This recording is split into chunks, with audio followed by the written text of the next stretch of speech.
Vamos abrir nossas Bíblias na segunda carta de Paulo aos Coríntios, no capítulo 10. 2 Coríntios, capítulo 10, nós vamos ler do verso 1 ao verso 6. 2 Coríntios 10, de 1 a 6. Diz assim a palavra de Deus: E eu mesmo, Paulo, vos rogo pela mansidão e benignidade de Cristo, eu que na verdade, quando presente entre vós, sou humilde, mas quando ausente, ousado para convosco. Sim, eu vos rogo que não tenha de ser ousado quando presente, servindo-me daquela firmeza com que eu penso devo tratar alguns que nos julgam como se andássemos em disposições de mundano proceder. Porque, embora andando na carne, não militamos segundo a carne.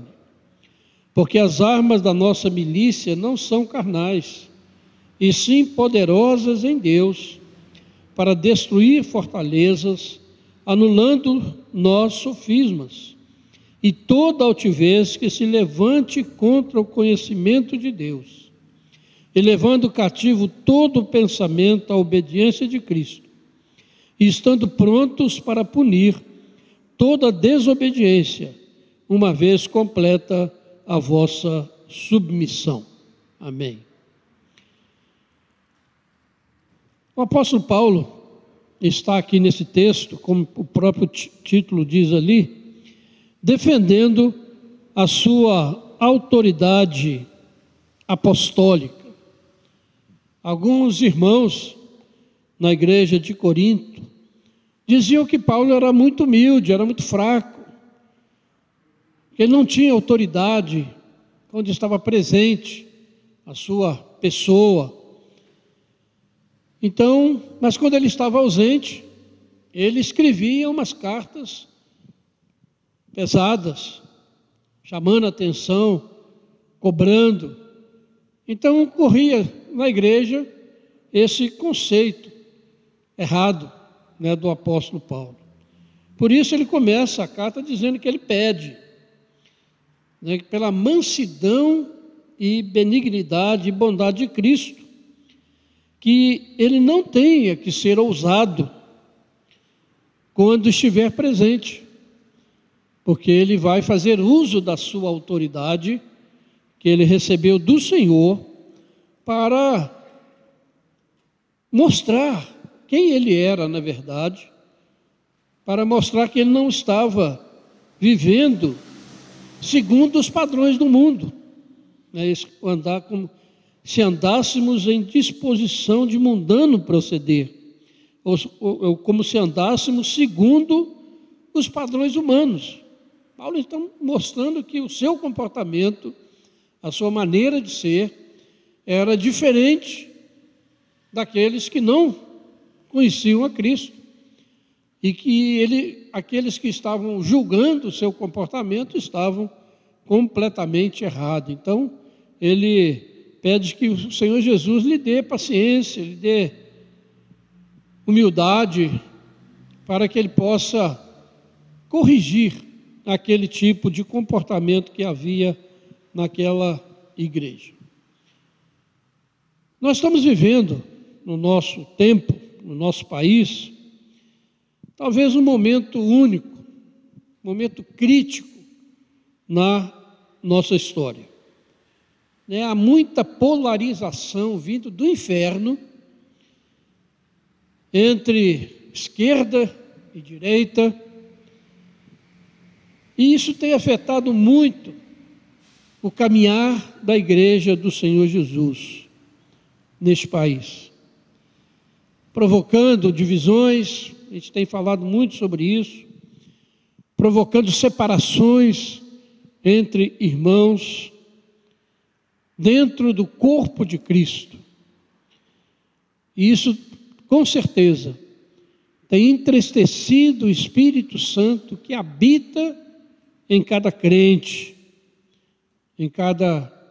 fiel, dedicado, membro da igreja.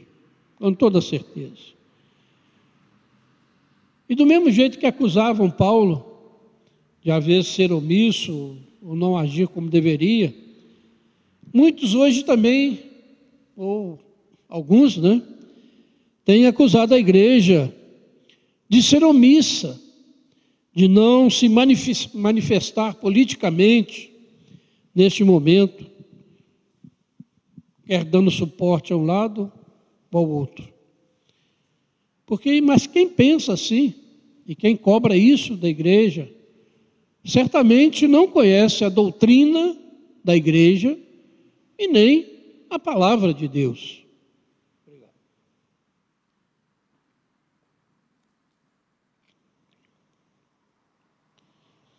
Porque qual é a missão da igreja? A igreja foi chamada a fazer o quê? A se meter em confusões, em disputas. Veja aí na sua Bíblia, na carta de Paulo aos Efésios. Efésios é conhecida como a carta da igreja. É a carta que mais fala na igreja. Efésios capítulo 3, do verso 8 em diante.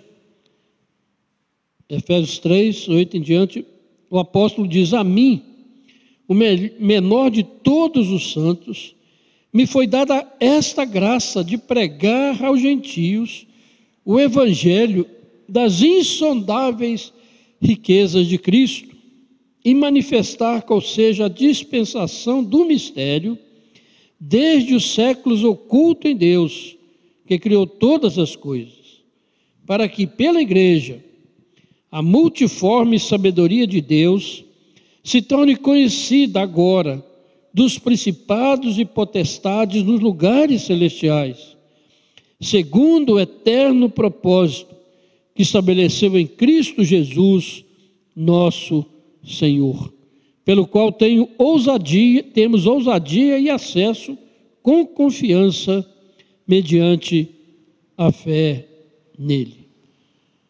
Então nós vemos aqui uma descrição muito clara do que Deus tem chamado a igreja a fazer. Proclamar o evangelho das insondáveis riquezas de Cristo. Manifestar aos poderes. E quando fala em potestades aqui, não está falando de demônios, de coisas assim. Se refere tanto ao mundo espiritual quanto ao mundo físico. Os poderes deste mundo. As potestades, os governantes e coisas assim deste mundo. E também as autoridades espirituais. Então mostra que a igreja tem essa missão de proclamar o evangelho da graça, o evangelho da cruz, o evangelho da salvação a todo povo, em toda a terra. Então, nesse ponto de vista, a igreja, ela tem que ser bíblica. Ela, assim como cada crente que pertence ao corpo de Cristo, ele deve defender aquilo que a Bíblia defende e deve condenar aquilo que a Bíblia condena. Não há meio termo. Porque Paulo a Timóteo diz que a igreja é coluna e baluarte da verdade. E essa verdade é Jesus Cristo. A coisa é simples, não há muita confusão. A igreja tem um chamado específico, definido. A igreja é chamada realmente por Deus para manifestar a salvação que é em Cristo Jesus.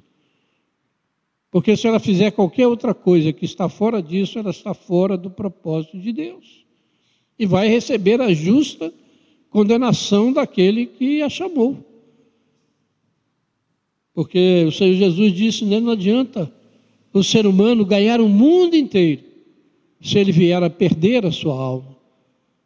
Então, a foco da igreja está na salvação daqueles que o Senhor tem eleito desde a eternidade, para que possam realmente desfrutar da salvação eterna. E não apenas de resolver problemas, conflitos aqui nesse mundo. Então pense bem nesse aspecto, né, dessa importância. O que é essa igreja? A igreja, então, como cobravam de Paulo um certo comportamento, e Paulo então diz, olha, embora andando na carne, nós não militamos segundo a carne. Então mostra que, aplicando isso à igreja, a igreja está no mundo, é parte da sociedade, é parte do mundo, é uma organização que tem o seu CNPJ, tem o seu endereço, que paga os seus impostos. A igreja faz parte da sociedade, mas Paulo está dizendo, olha, mesmo assim, ela não luta, não milita segundo a carne. Ela tem um outro chamado, que vai muito além daqueles do resto da sociedade, que realmente tem a sua maneira de ser, a sua maneira de lutar, a sua maneira de reivindicar as coisas, mas a igreja é diferente. Então, dentro de uma sociedade democrática, tem diversos tipos de maneiras das pessoas lutarem pelas suas causas, defenderem os seus pontos de vista. A sociedade é assim, composta por pessoas de todos os tipos, salvos e não salvos, e cada um tem a sua maneira de ser dentro dos limites da lei, é claro. Cada um pode ter a sua maneira de reivindicar. Agora, a maneira da igreja lutar pela liberdade de expressão, pela liberdade de culto, pela liberdade de consciência, é diferente, porque está baseada nos princípios da palavra de Deus.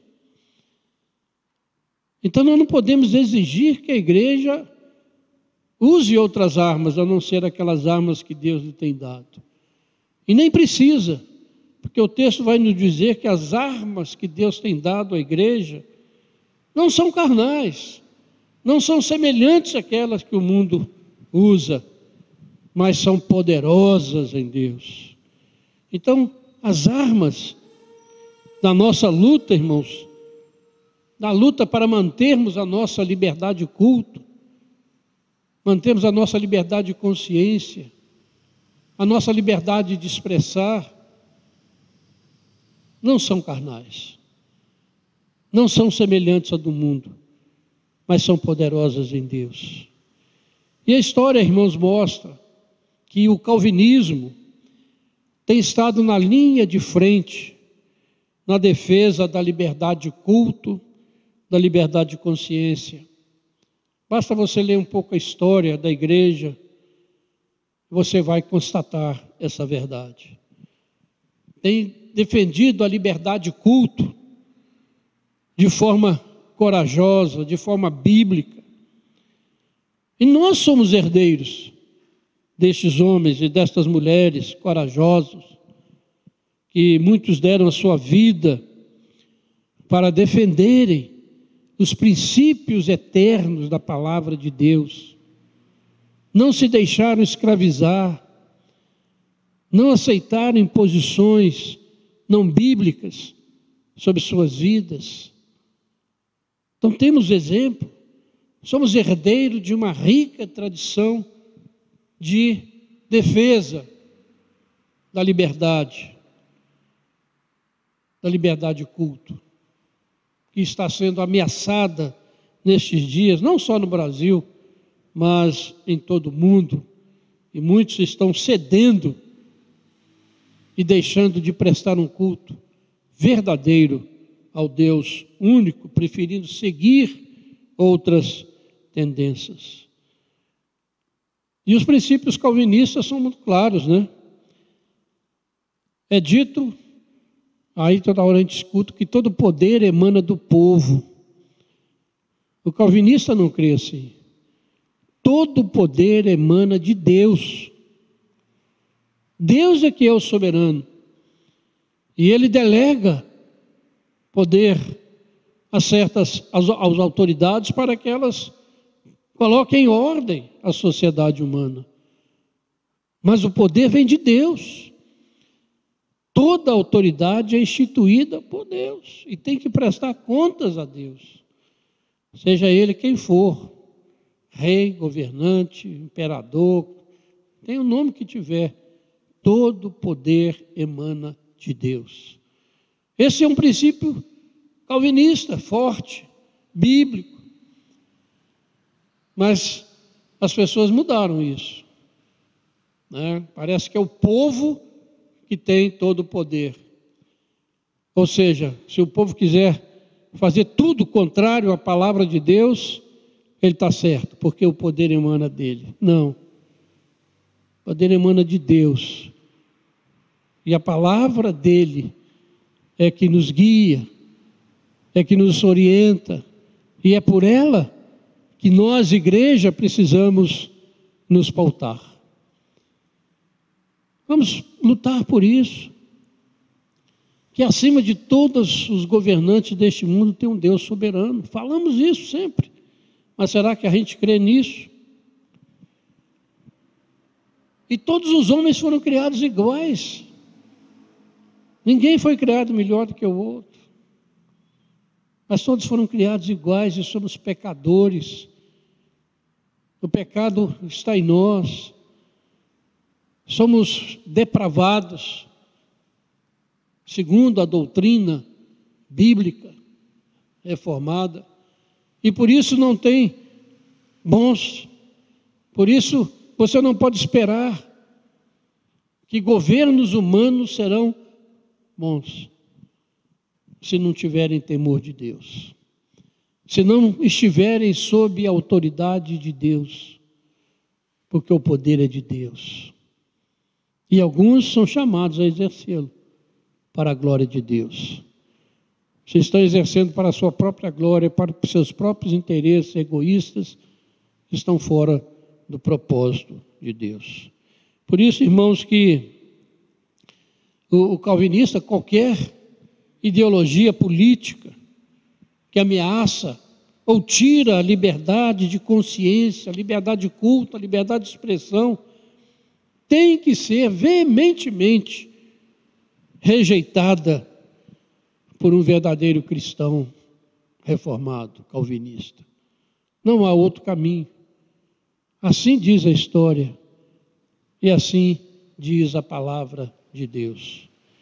E o texto diz então que as nossas armas são poderosas. A gente não precisa usar armas do mundo, como estão querendo que a igreja use. A igreja já tem as suas próprias armas e elas são poderosas. Diz, são poderosas em Deus. Não são poderosas por causa da nossa capacidade, da capacidade da igreja, do nível intelectual da igreja, do poder financeiro da igreja, mas elas são poderosas em Deus. Então a força da igreja não está nos poderes deste mundo, não está nos governantes de plantão, não está na força militar.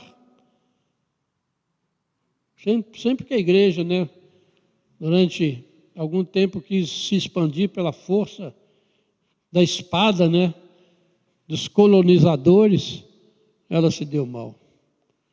Mas a força da igreja está no Deus soberano, a quem nós devemos estar submissos, e a quem estão submissos todos os poderes deste mundo, tanto do mundo visível quanto do mundo invisível. Diz a palavra de Deus.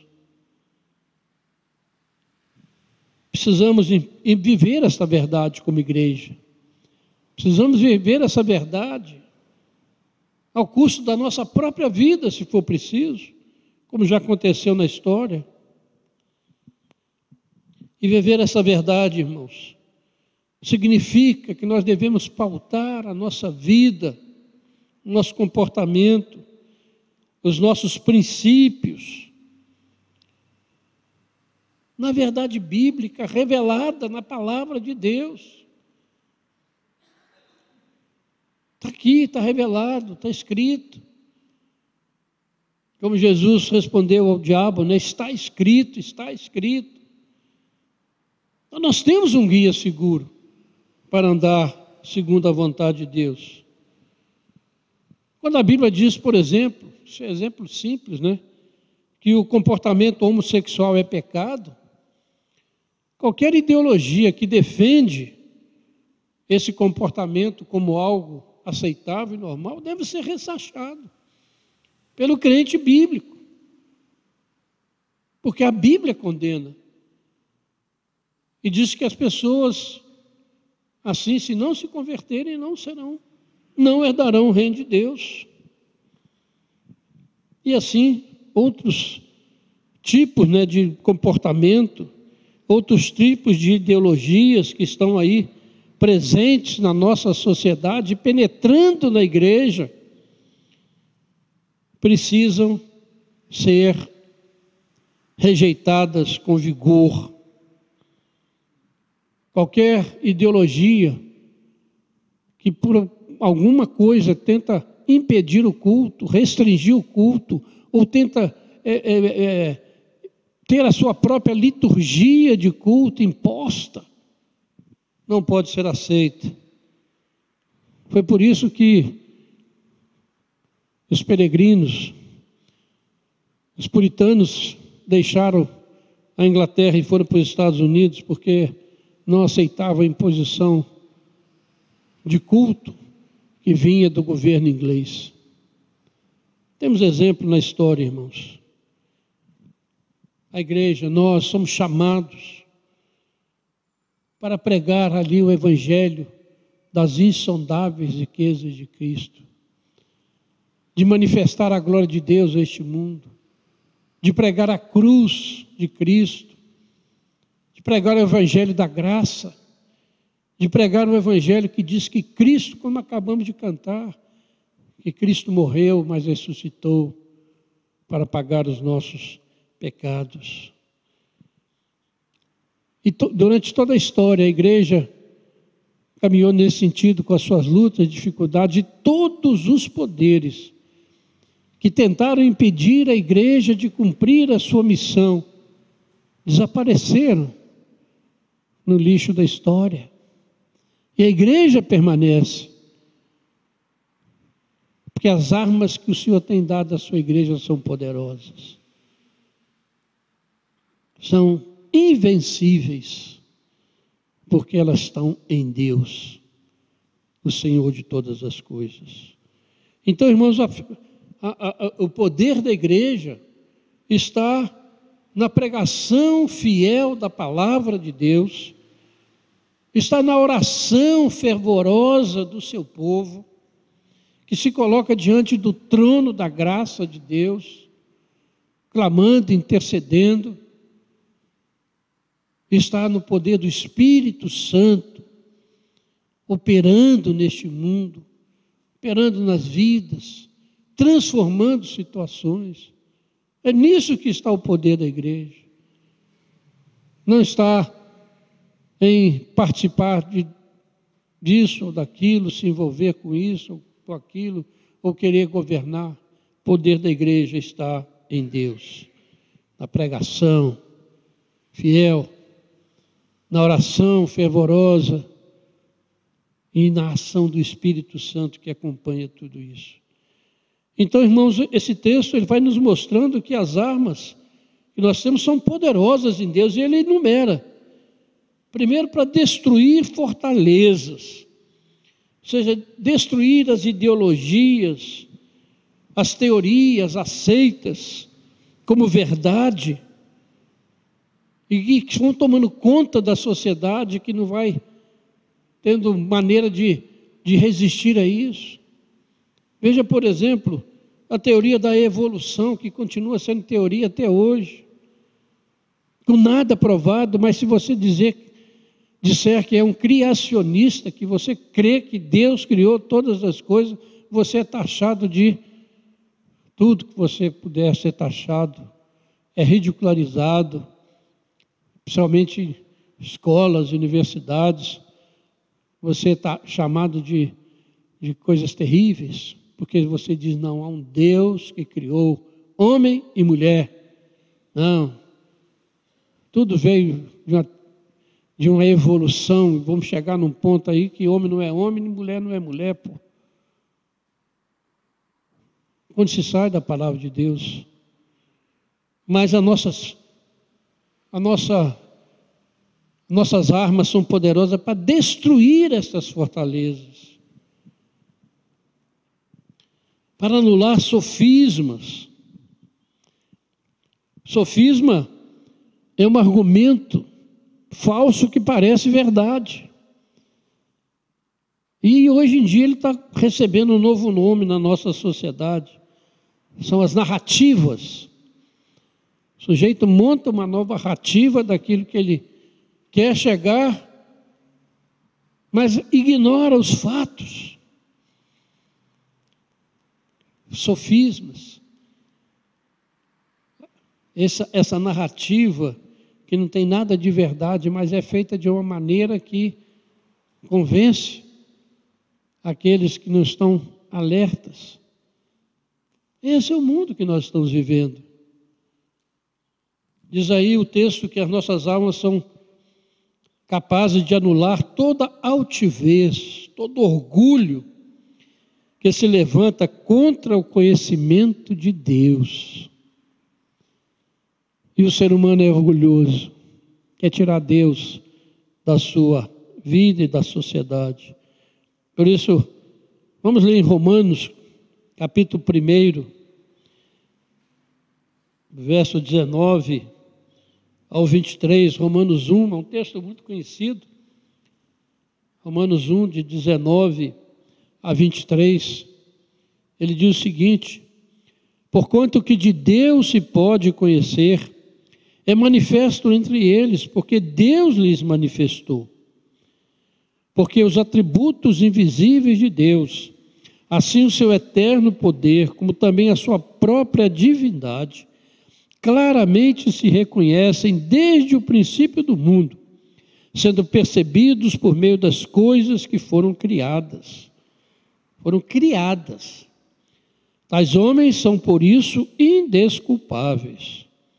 Porquanto, tendo conhecimento de Deus, não o glorificaram como Deus, nem lhe deram graças, antes se tornaram nulos em seus próprios raciocínios, obscurecendo-se-lhes o coração insensato. Aí vem um retrato da nossa sociedade. Inculcando-se por sábios, tornaram-se loucos. E mudaram a glória de Deus incorruptível, em semelhança da imagem de homem corruptível, bem como de aves, quadrúpedes e répteis. Aí está, irmãos, esse orgulho, essa vaidade da nossa sociedade, de achar que pode tirar o Deus Criador da sua criação, pensa que pode anular as evidências que Deus colocou na natureza, como se fosse mentira. Tornaram-se loucos, totalmente loucos. E Paulo diz que as armas da nossa luta são capazes de levar cativo todo pensamento à obediência de Cristo, pela ação poderosa do Espírito Santo, convencendo o pecador do pecado, da justiça, do juízo, que inevitavelmente virá sobre esse mundo. E o próprio Paulo, no versículo 6, diz que ele estaria pronto para punir todos aqueles que não o obedecessem. E assim, irmãos, nós estamos vivendo, né? Nestes dias confusos, difíceis, as pessoas estão com medo, onde há risco de rompimento institucional, e a gente não sabe aonde tudo isso pode chegar. Mais do que nunca, irmãos, a igreja deve pregar, deve se apegar à verdade bíblica, deve proclamar o senhorio de Jesus Cristo, sobre todo o universo, sobre todas as nações da terra, sobre todos os governos e autoridades que existem, mesmo correndo risco de diversos tipos, não podemos abrir mão disso. Pregar que este Rei Todo-Poderoso e o seu reino eterno, em breve será consumado na segunda vinda de Cristo, na volta gloriosa do Senhor dos Senhores e do Rei dos Reis, Jesus Cristo.